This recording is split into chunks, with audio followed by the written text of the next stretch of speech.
All right. Hi, everybody. Welcome to Module 8. This week we're going to talk about officer well-being, and it's going to encompass quite a few different facets, but it's a very important topic for the longevity of a police officer's career. All right. On our agenda this week, and for this presentation, we'll talk about police depression, some of the health trends and statistics facing police officers, talk about mindset, intentionality, the health risks associated with the profession, and then we'll discuss some mitigation strategies for how you can improve and avoid some of the pitfalls.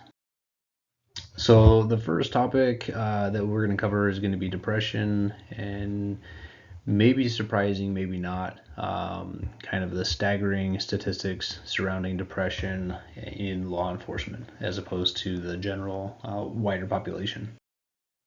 So to lay a kind of a foundation or an introduction on some of the topics that we'll talk about here for police officers and specifically their health, that 1 in 4 officers has symptoms of a mental health disorder, and less than 20% of those affected sought treatment in the last year. And we'll talk about some of the reasons why, but barriers to seeking treatment in law enforcement is potentially one of the really big reasons why somebody experiencing symptoms may not go seek health. And we'll talk about that here in just a moment, what that might mean. Another reason could be the extreme number of times that officers are exposed to trauma. Basically, on a daily basis, they're bombarded with seeing and responding to traumatic incidents and scenes, and that can really add up over time. And then, like I said, we'll talk about officer mindset. Mindset has a huge influence and factor on how somebody is able to deal with trauma exposure based on the mindset that they have, not only during the incident, but even before they arrive to the incident. Having the proper mindset and preparation mentally for what you're about to see can really impact then how you respond during the scene and then ultimately after, which has a lot of the long-term impacts for the career. So when we look at some of the statistical data, this is in comparison to police and the general United States population. So you can see here the dark blue on the top are police officers. So they generally have higher rates of obesity, looking at just over 40% of officers are diagnosed with obesity. And you'll see they sleep less than 6 hours in a given 24-hour period. Way higher rates of sleeplessness in the law enforcement profession than in the general U.S. population. And then, as we mentioned before, depression is just over about half or twice as much rates of depression in law enforcement than in the general United States. What is also very concerning when you look at the cholesterol levels of police officers versus the U.S. population. Now, this is not the rates of cholesterol levels being high, but this is the actual, when you average out what the cholesterol level is itself amongst police officers versus the U.S. population. You can see that a high cholesterol level, which can generally lead to a lot of cardiac issues, heart attacks and whatnot, strokes, commonly seen in law enforcement. And for, again, a variety of reasons, it's a high stress job, generally not the healthiest of eating regimens in most police officers that are working shift work. So contributing factors, trauma exposure, as we mentioned, on a daily basis, a line officer is likely to see collisions that could be horrific fatality collisions. They can also include young children, which if you have children of your own, that can be very disturbing for you and hard to process. You have domestic violence incidents that you respond to, and you see just immense levels of violence and trauma played out against other human beings on a daily basis. even beyond just the brutality towards other humans in homicides and assaults. You also see it, in animal abuse cases. You'll see kind of the lowest parts of humanity on a regular basis as a police officer, and that exposure to trauma is a very huge contributing factor towards depression, to PTSD, to sleeping disorders. One person having one exposure to one incident is likely to experience sleep loss. Imagine, if you can, going to multiple incidents every day and then, clocking out of service and then going home to go to bed. That's not necessarily going to be an easy task to accomplish. So we talked about earlier barriers to seeking help. And in the law enforcement profession, similar to the military, there's kind of a reputational risk. If you have tested to be in law enforcement, or you're in law enforcement, or you're considering joining law enforcement, you may or may not know this, but you have to take a very lengthy testing process that includes a psychological examination. And it's seen kind of professionally as, you're crazy if you go talk to a psychologist for anything, that you don't have mental toughness if at some point in time you see something traumatic and you need to talk to somebody about it. So there's kind of a industrial organizational culture where you're the police, you should have expected to see that, and you should figure out how to deal with it all on your own.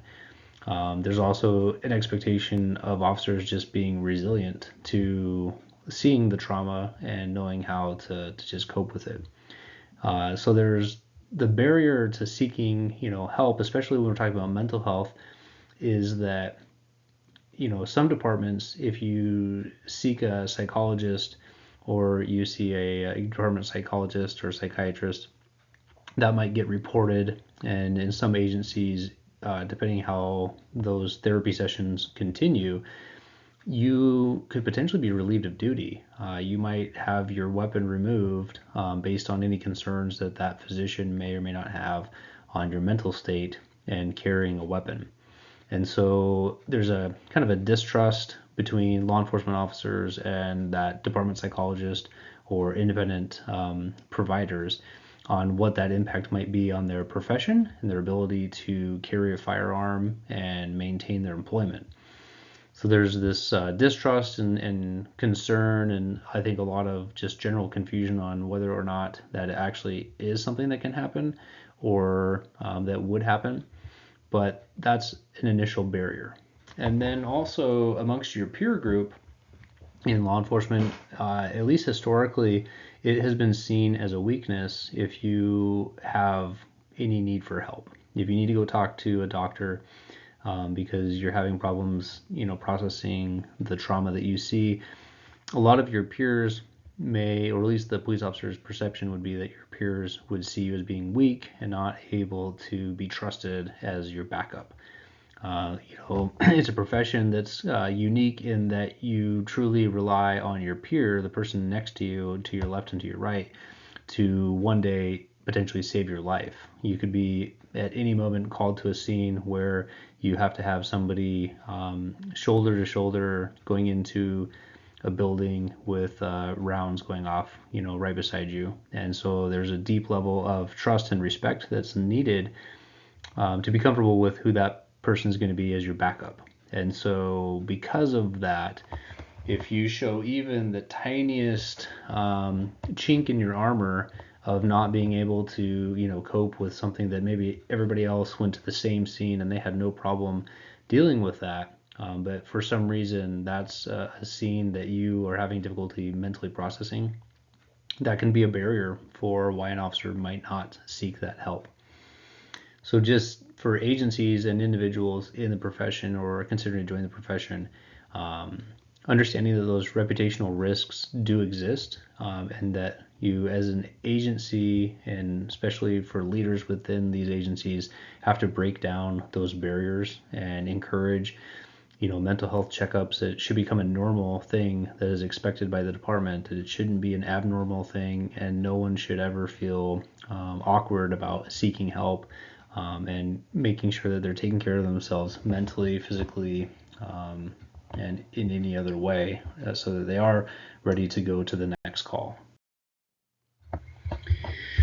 So when we kind of consider the profession, we compare that to other professions, law enforcement is very high amongst other careers for suicides. And you can see here the rates of suicides for even amongst the top 10 types of jobs in the United States. It's always within the top 5 or 6 professions. And these, the stats on the lower left, I think were from 2012 to 2015. So these are even a few years older, and they haven't kept up with the continual increases of suicides over year within the profession. Since 2019, the years of COVID, even just nationally, the suicide rates have continued to increase. But you can see here that the number of suicides by officers is considerably higher than the line of duty deaths, which are, officers being killed in line of duty. Almost double that of officers being killed, they're taking their own lives. And this is really just meant to highlight that, officer well-being and their mindset and well-being for mental health and just overall general health, being able to cope with trauma exposure, is an extremely critical and important topic when we are considering the policing industry and the profession. So this is some interesting data when you look at the length of service and, kind of when officers are taking their own lives. There's a huge spike when you get to that 11 to 20 years, and that is a large span when you look at the graph, but it seems to be fairly consistent in that 30-ish range of officers in the demographic, except for that kind of the middle of the career segment of the demographic. So when we're looking at that, what's changing throughout the officer's career that might help account for this high rate of suicidality during kind of the middle of their career. So this timeline kind of represents some transitional factors that might also be at play. When you look at an early candidate, somebody who's just either about to join or just joined, generally they're young, they're optimistic, they're probably in the best health or fitness level that they've been at, either because they did that to prepare for their career or they just got through an academy, and so they've done probably the most physical exercise they've done in their lives, or at least within recent history. Then you look at the entrance officer, that 6 to 10 year officer. Generally, they're starting their family. They have still a healthy lifestyle. They're building that routine, or they're adapting to it. They're adjusting to working shifts if they hadn't previously been working shifts. And kind of all the experiences of, going to calls, stopping vehicles, having those interactions are still relatively new. Maybe they're exciting, but they're still somewhat optimistic. Then you get to that early career. Now they're starting to get, more used to that shift work. Maybe they're getting some shift work exhaustion. There starts to be some repetition of calls. They've now have enough time on where they've seen the same type of call over and over again. But they're also early in the career starting to get exposed to their first levels of trauma. They'll witness their first homicide, first vehicular homicide, fatal crashes, maybe infant deaths, where those occur regularly, but generally speaking, it takes a few years to encounter all of those types of different types of trauma, which then brings you into the next kind of career mode, is that middle career. So by now, you've had repeated exposure to all of the different types of traumas. You've seen a lot more of it. There's a repetition of calls. Now it's always going to be the same type of call, and you've experienced all the different types of variations of those calls, and there's tends to be kind of a jaded stance towards humanity. Unhealthy lifestyles typically are now starting to formulate and become mainstream, where you've worked shifts for a number of years, maybe 2 decades, and those poor healthy habits, if they haven't developed good habits, are really starting to compound, right? You're probably seeing the obesity levels now.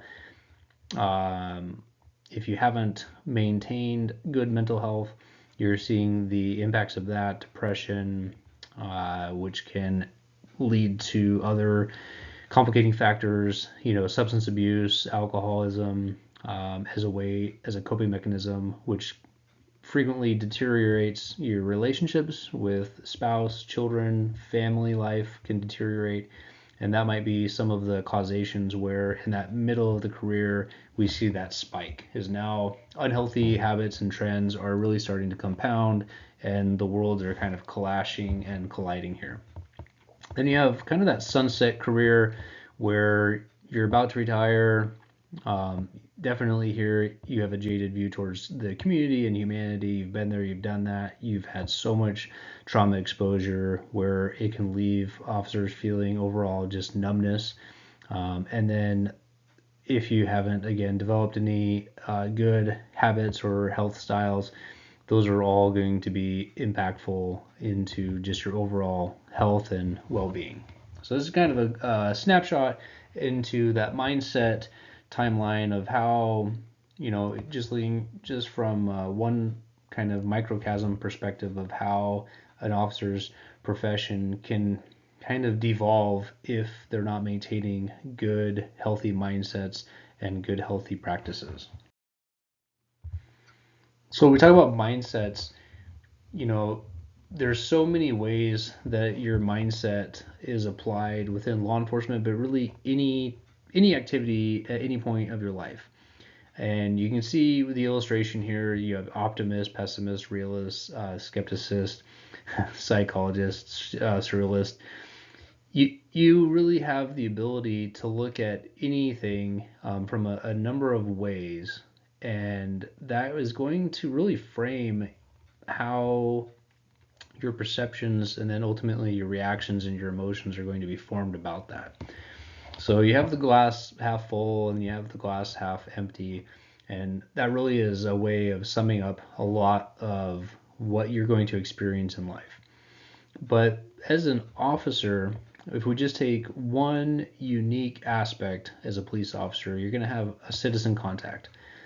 How do you view that citizen contact? It might be just you're at coffee break and you have a citizen come up to you to ask you a question. Now, you can choose as a mindset to see this a variety of different ways. And I've made just a list here to kind of explain some of the nuanced differences, but you could see that contact as an opportunity. Hey, I now have an opportunity to educate a member of the public, and they obviously have a question, and they think that I'm not threatening enough to where they're going to come ask me, and this is going to be good. I can have an opportunity to educate them and teach them a little bit about the agency and, me as a person, but you can see that as a great opportunity. You could also have the mindset of seeing this as an annoyance. Great. Here I am at my coffee break. I don't even get a break. And here's somebody who's going to interrupt me and they're going to ask me a stupid question. Here we go. You could also have the mindset of this is an immediate danger. This is a risk to my personal safety because somebody's coming to talk to me. And I'm not talking about just having general, good officer safety and recognizing that there's always a potential risk or danger. But some officers have a mindset that everything is out to hurt them. And so that is another mindset that could happen. Similar to the opportunity, you could use that as an outreach opportunity where, this is a great outreach. Now I can talk about my department. We can talk about the great things that we're doing in the community. Use that to improve the public relations between law enforcement and the local community. Public safety, you could see this as, maybe this person is in danger and they need help and they are in somehow needing police attention. You could see this as just a paycheck. I'm going to get through the 10-hour day today because at the end of it, I need to get paid. You could just see everything that you do while you're a police officer as a means to a paycheck. You could see it as a requirement. Maybe your department requires you to do citizen contacts. If someone comes up to you, you might be required to talk to them. And so maybe it's just a requirement, and that's the only thing you're going to bring with it is to check a box. You could choose to see this as enjoyment, that you are a people person and your heart gets satisfied and fulfilled by talking with people and trying to help other people. So this, you might choose to see this as something that's going to be very enjoyable for you. A benefit, you might see this as, hey, I get to drive a police car that I don't have to pay the gas. I get to wear a uniform I didn't have to buy. And now I get to talk to people because they're curious about what I do. So it might just be a side benefit. Or it might just be a means to an end. This is one of many contacts that I'm going to have to just go through to get through my day. And here we go. So you can see that one example of just one contact can be viewed so many different ways, and I'm sure there's a lot more other ways that it can be viewed. But your mindset going into a contact is going to dramatically influence how that contact goes. And you can see based off of some of those mindsets how that conversation might go. If you see it as an opportunity or an outreach, you're probably going to be pretty positive, and that'll be, no matter what it is, probably a pretty good outcome. If you're seeing it as danger or an annoyance, that contact is probably not going to go very well, probably would not be a great reflection on the department. So hopefully that kind of demonstrates how powerful mindset can be within the context of just one citizen contact. So as we're thinking about mindset, really intentionality and being intentional with your actions is critical, and no matter what career field you go into, but specifically within law enforcement, because you're dealing with public safety, life safety issues where somebody's called 911 typically for some sort of an emergency, and your actions throughout your day need to be intentional. And so when we look at intentionality, really what we're looking at is what's the purpose? Why are you doing what it is you're choosing to do? And you can look at that even more broadly as to why would somebody want to be in a law enforcement job? Why do they want to be a police officer? Maybe they want to help people. So that would get down to their purpose of why. Their mission is, how are you going to do the things that you need to do to accomplish your why? Your vision is, if we're successful in the why you want to do what you do and how you're going to do it, where are you going to get to ultimately? If everything's successful, what does the future look like? And then your values are, what are your parameters, your guardrails that you're willing to operate within? So all of those are very important to understand, your purpose, why it is you want to do this job, how you're going to do it. If you're successful, what will it look like? Are you going to be impactful to your community? Is it going to be a safer place? What is it ultimately going to look like at the end of your career if you're successful in everything that you try to do? And then what are your values? Where are the guardrails that you're going to stay within? Now, obviously, within the profession, there's certain guardrails that are already going to be provided, right, within legal bounds and within agency policies. But there needs to also be personal values that enter into the decision-making process. So we look at intentionality. What does that look like? And we have lots of examples here on the screen of officers that probably have pretty good intentionality. You have someone stopping to help somebody change a tire, moving some little ducklings across the street, officers stopping to help a young kid with their bike, change a tire or fix the chain on it. You have just officers taking time to recognize people as people, and that everybody's hurting and they all have struggles and things in their life they're going through. you have a meeting, physical needs. In the center there, the gentleman didn't have any shoes, and the officer went in and actually bought him a pair of boots out of his own money. And then you have, just interactions with the public and showing them that the reason why that they're doing the job that they're doing is because they care about other people and they want to improve their community. So understanding that mindset really does matter, and what is your mission, what are your values, what's your purpose for being a police officer. And it's one of those things, we look back at the timeline of an officer's career, being intentional is something that has to happen daily, where the officer needs to wake up and remind themselves why they're doing what they're doing. Why are they putting on the badge? What is it that they hope to get out of their day? And I think when you lose the intentionality and you lose being intentional with your mindset, that is where there's great risks to the officer making poor decisions or not maintaining a healthy lifestyle, which is going to potentially have very adverse outcomes for their career and their profession, and then just them personally.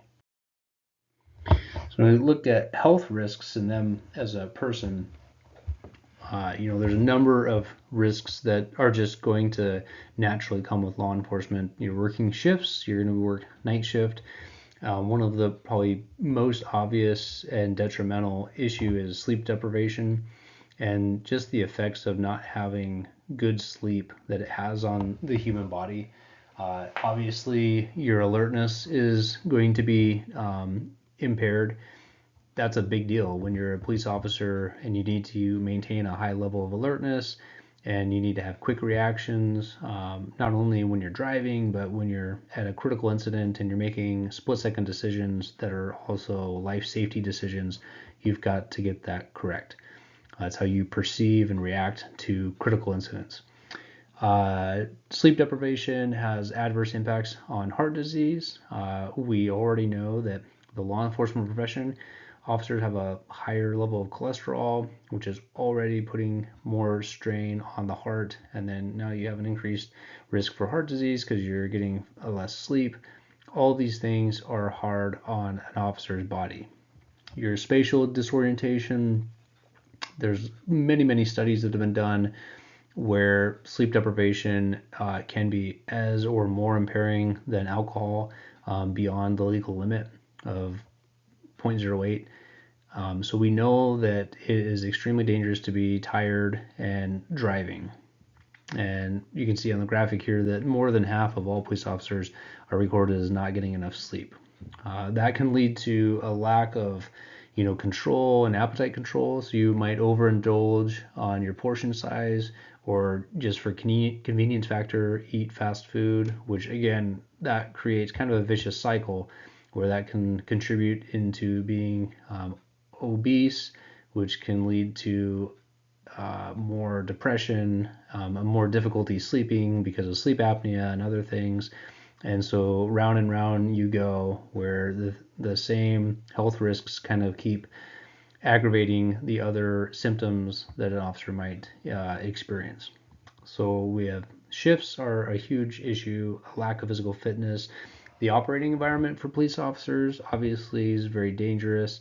And then their mental health with trauma exposure and the repetition of going to traumatic calls all are extremely dangerous for police officers' overall health. So when we look at the health risks, we talk about healthy eating, and why is that hard for a police officer as opposed to just, let's say, the general public? Well, there's some additional challenges for law enforcement. Is that if you're an officer working the road and you're responding to calls, the calls for service can happen, and they do happen at any point in time, and usually all day long. You might have calls pending and stacking up, and so grabbing a bite to eat you might only be able to do it as you're going from one call to another. And so if that's what's happening, you don't have a long period of time to eat, you're usually going to default into getting something quick and convenient. And quick and convenient foods typically are not healthy options. Also, when you're looking at night shifts and shift work, what restaurants are open? Generally speaking, they're not great healthy options. It's usually fast food, which is high in fats and processed foods. And then you have an organizational culture. Some departments are getting really good at changing that, and officers will eat healthy and they'll challenge other officers to eat healthy. And, that might look like eating, nutritious shakes or something like that as one of your meals, or making sure that you're working out and focused on physical fitness. But you have plenty of other agencies where, especially like the top left photo, the organizational culture is, yeah, eat the fast food and let's go grab donuts and then we'll grab coffee or something like that. So it depends on the organizational culture is going to greatly influence what is the norm for the officers in that department. And then again, the lack of sleep and some of the issues there will contribute to the overall health of the officer and the department. So there's going to be some great videos. I'm going to try to keep this week's discussion really brief because there's so many videos in the module that I want you to really take a look at. But some great information and strategies on how to be mindful, to be intentional, and to mitigate a lot of these health concerns and risks. Obviously, maintaining a great physical fitness and wellness program is essential. If you are physically active, most physicians recommend at least 5 days a week of cardiovascular exercise. You can reduce your cholesterol level, and that is, again, a really important area for police officers that typically will have higher cholesterol. Maintaining good mental wellness. What you'll see here in the lower left is an officer wellness toolkit. There's lots of free apps for police officers and just the general public as well on how to maintain good mental wellness and physical fitness levels. And so using some sort of an external tool is a great mitigation strategy so that you're being intentional with all of the different aspects of your life that you are using, physical fitness, you're looking at your financial well-being, which can help reduce a lot of your stress, maintain good relationships for your marriage and your family life, getting good sleep, how to deal with trauma. These applications are, they connect with mental health resources and professionals. That's a great way to make sure that you're proactively helping yourself mentally and physically.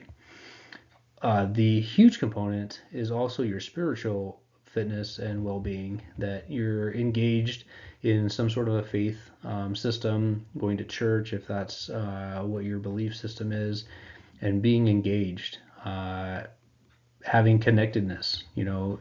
We're human beings are relational beings, and you need to be connected with family or friends, or congregation or something like that if you're going to church. But that can have a huge impact in your overall mental well-being and your spiritual well-being. We were talking about intentionality and how that really impacts all of the areas of someone's life. And then obviously nutrition can have immense implications on everything, on your level of fitness, also inflammation for joint pain and all kinds of different things based off of sodium intake and all of that. So being well balanced nutritionally can really impact all of the other areas of your life. And so the goal obviously would be to be well moderated in all areas of your life and having some proactive plan in place to help monitor and flag areas of your life that you might need to improve in. So this will be part of the assignment this week, but to have a personal plan. So what does that look like for you for the future, whether you're a police officer or you're not? But do you have a plan in place to maintain a good physical fitness level, into your old age? What is your nutritional plan for eating right? And obviously you're in school right now. You're working on your mental and intellectual fitness. But what's the plan 10, 15 years from now? How will you stay engaged to make sure you have a healthy brain, that you're connected with your family and friends? So this week you'll look at that and develop a plan for the future for yourself and using the resources in the module. I'm hoping that that will be a beneficial project for you, not only just for the class, but really for your, I want it to be personal to you, but something that is actually implemented by you for your own well-being in the future. So hopefully this module will be helpful not only for the class, like I said, but for your actual investment in your own future. So we'll see you in the module. Have a good week.